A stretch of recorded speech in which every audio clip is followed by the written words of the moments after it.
Article 61 impeachment procedure for impeachment of the president. राष्ट्रपति को impeach करने की प्रक्रिया कहां दे रखी है? आर्टिकल 61 में दे रखी है। और क्या दे रखा है सारे में? देखो ये क्या है। When the president is to be impeached for the violation of the constitution, संविधान के उल्लंघन के लिए उसको इम्पीच करना हो, ठीक है।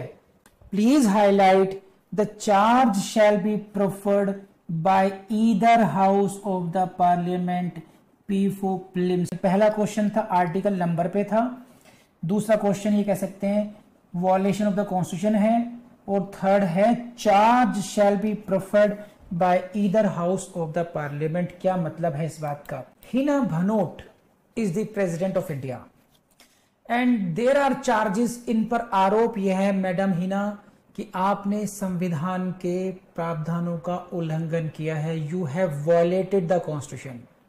Got it? तो आप पर क्या है? ये आरोप है। What is this? चार्ज। ये है आप पर आरोप। तो लैंग्वेज में समझ लीजिए, ये रहा आपका चार्ज, ठीक, वॉयलेशन ऑफ द कॉन्स्टिट्यूशन। तो ये जो चार्ज लगाया जाएगा ये लोकसभा और राज्यसभा में शुरुआत कहां हो सकती है? यहीं से क्वेश्चन आएगा आपका कि आरोप लगाया कहां से, शुरुआत कहां से होगी? Either house of the parliament, यानी कि कोई से भी सदन से, चाहे ये लोकसभा हो चाहे ये राज्यसभा हो, यहां पर कोई प्रेफरेंस नहीं है, इक्वल राइट्स हैं लोकसभा और राज्यसभा को। Either house of the parliament. Next question please का। गॉट इट और नॉट? ये लाइन समझ में आई नहीं आई? अब ये समझिए, no charge shall be preferred unless proposal to prefer such charge is contained in a resolution which has been moved at least 14 days notice। 14 days notice को अपने बेयर एक्ट में हाईलाइट कर लीजिए और लिखिए पी फॉर प्रीलिम्स। कि ये जो चार्ज लाने से पहले, चार्ज यानी कि जो उनकी जो ये है कि भाई आपने कॉन्स्टिट्यूशन का वॉयलेशन किया है, इस प्रकार का आरोप लाने से पहले 14 डेज का नोटिस दिया जाएगा। After at least 14 days notice. तो नोटिस को ध्यान रखना, बस नोटिस की ड्यूरेशन पर 14 days notice. It's not 7 days, it's not 15 days, it's not 30 days, it's what? 14 days notice. तो यही प्रीलिम्स का क्वेश्चन है, बस, not more than this. And इसको जो साइन किया जाएगा in writing, signed by not less then 1/4 of the total number of members of the house. ये क्या बला आ गई? ये नेक्स्ट क्वेश्चन आ गया। ये है बला एडवांस नोटिस। कितने लोग साइन करेंगे?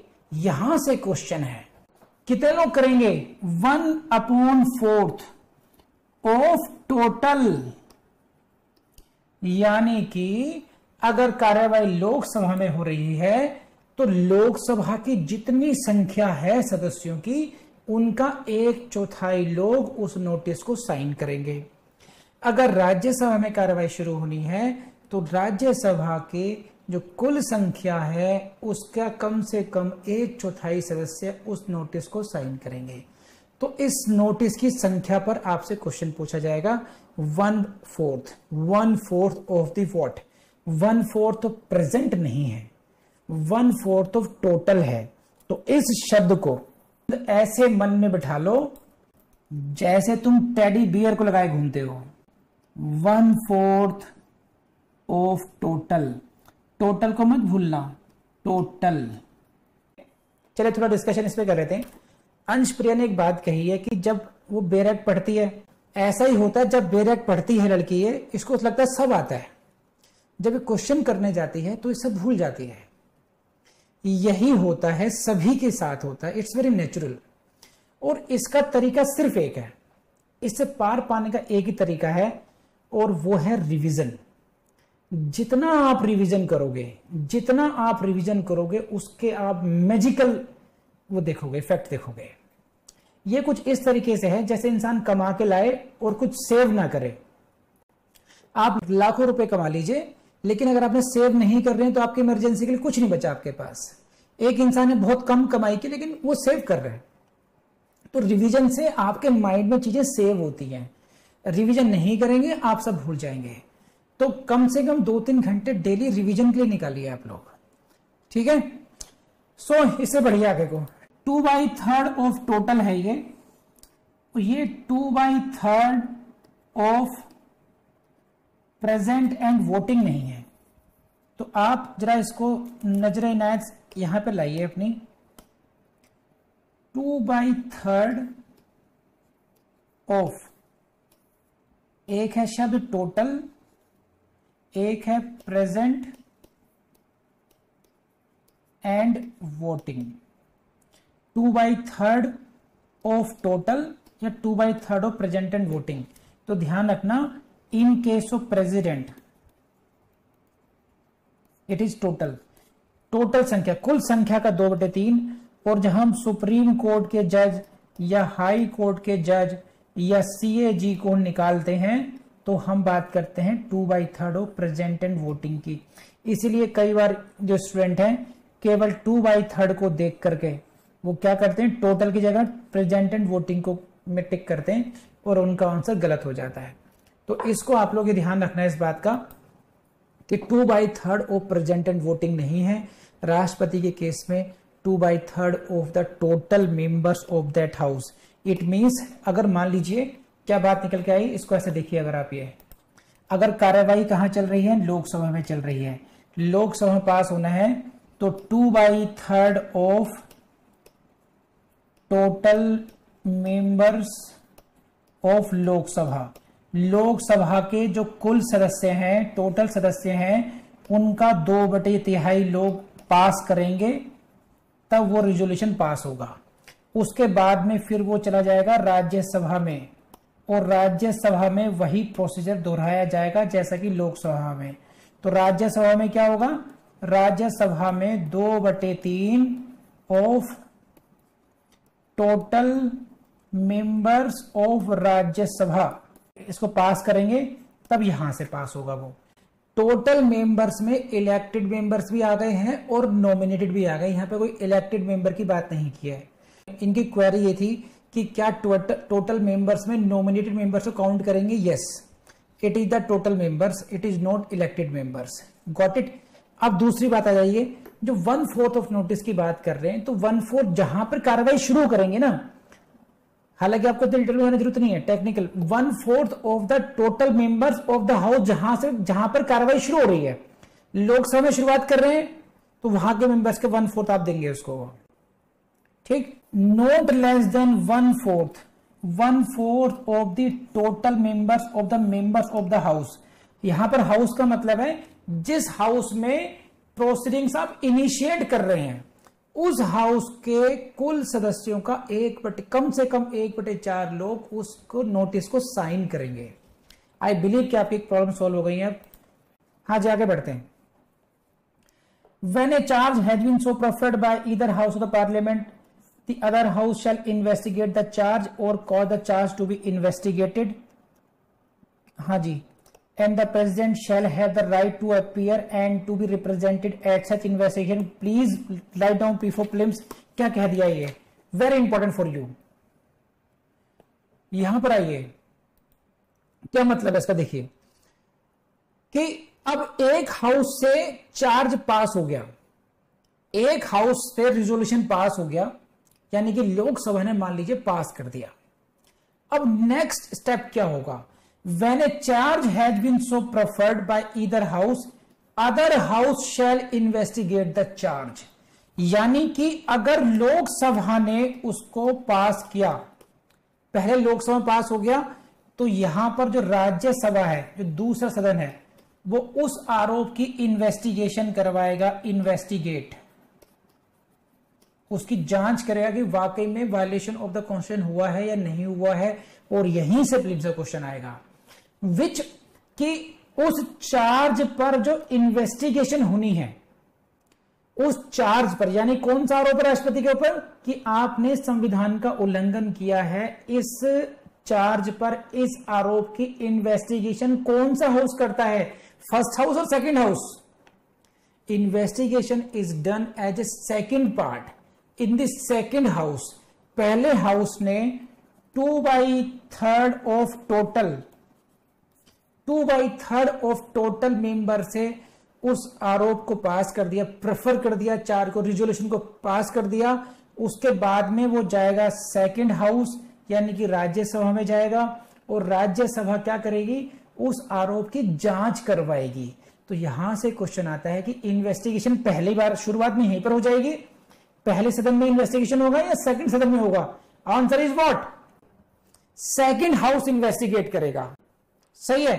एंड अगेन आपके लिए नया ताजी fresh question. The president shall have the right to appear and to be represented at such investigation whether the president had the right to appear or not।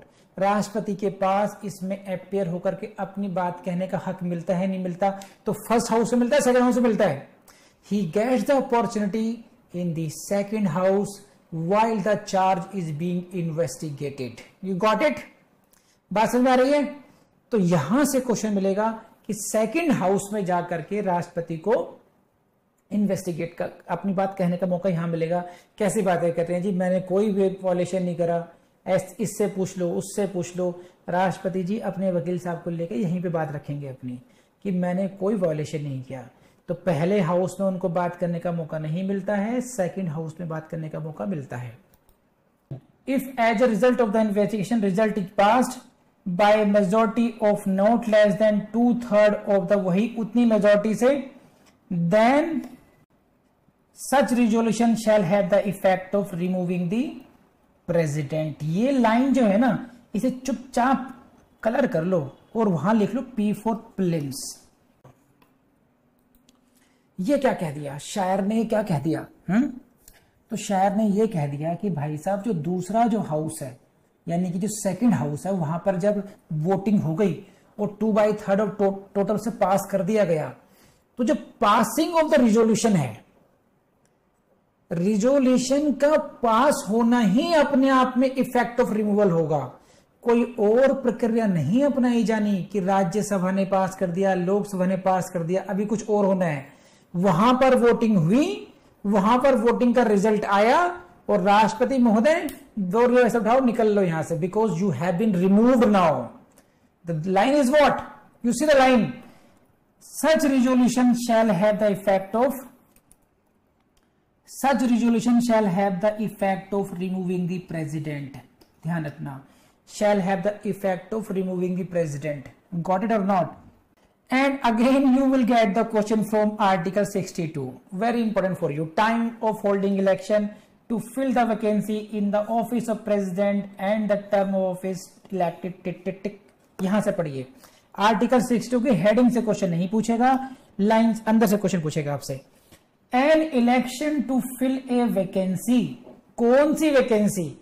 Caused by the expiration of the term. क्या मतलब इस बात का? इसको समझिए आप लोग। तो देखिए वैकेंसी कैसे हो सकती है, राष्ट्रपति का पद किस तरीके से रिक्त हो सकता है। एक तरीका यह है कि उनके जो 5 साल की टर्म है वो खत्म हो जाए। एक तरीका ये हुआ 5 इयर्स के लिए आए थे, 5 इयर्स खत्म हो गए, अब वापस घर जाइए।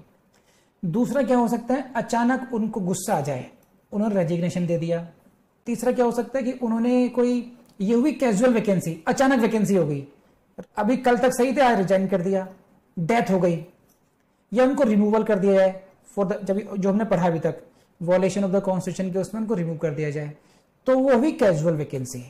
तो 2 प्रकार से पद रिक्त हो सकता है। एक तो हुआ पूरा का पूरा टाइम जो टेन्योर था 5 इयर्स का वो कंप्लीट हो गया। दूसरा हुआ कि अचानक कुछ ऐसा हुआ कि पद रिक्त हो गया, तो उसके लिए इलेक्शन दोबारा कब होना चाहिए। तो दोनों का प्रोसेस अलग अलग है और यहीं से क्वेश्चन आता भी है। क्या है इसमें समझिए, shall be election to fill the vacancy, कौन सी? Expiration of the term. ये कब हो जाना चाहिए? Before the expiration of the term, यानी कि जो 5 साल का टेन्योर है, जो 5 साल का टेन्योर है उसके पूरे होने से पहले ही इलेक्शन करा करके रखो, ताकि उनका टेन्योर का अंतिम दिन और दूसरा जो इनकम्बेंट है उसका पहला दिन, कोई डिले नहीं होना चाहिए, कोई गैप नहीं होना चाहिए इसमें। तो पहले से ही जब आपको पता है कि 5 इयर्स कंप्लीट होने वाले हैं तो पहले से ही इलेक्शन करा के रखिए। दिक्कत कब आती है? जब अचानक वैकेंसी आ जाए, उसके बारे में क्या है, ये खास बात है। An election to fill a vacancy in the office of president occurring by reason of death, resignation, removal, otherwise shall be held as soon as possible, as soon as possible and in no case later than 6 months from the date of occurrence of vacancy. in no case occurrence, ये जो 6 months वाली line है इसको आप underline कर लीजिए, यहीं से क्वेश्चन आता है, समझे? यहां से क्या क्वेश्चन आता है कि जितनी जल्दी हो सकता है, अगर डेथ हो गई तो जितनी जल्दी इलेक्शन हो सकता है उतनी इलेक्शन कराइए, लेकिन फिर भी टाइम फिक्स है, मैक्सिमम 6 मंथ के अंदर। और यहीं से 6 मंथ से क्वेश्चन आएगा कि दोनों ही बातें, जितना शीघ्र अतिशीघ्र, लेकिन 6 महीने के अंदर, in no case later than 6 months, 6 महीने से ज्यादा टाइम नहीं होना चाहिए किसी कीमत पे भी। तो ये इस लाइन से क्वेश्चन आता है, क्योंकि ये लाइन आपको वाइस प्रेसिडेंट में नहीं मिलती है। जब उपराष्ट्रपति के बारे में पढ़ते हैं तो वहां पर ये 6 मंथ की बात नहीं मिलेगी, आपको ध्यान रखना। तो ये as soon as possible, in no case later than 6 month, यहां से फिल्म से क्वेश्चन आएगा आपका ये, ठीक। From my side the chapter of president is over now.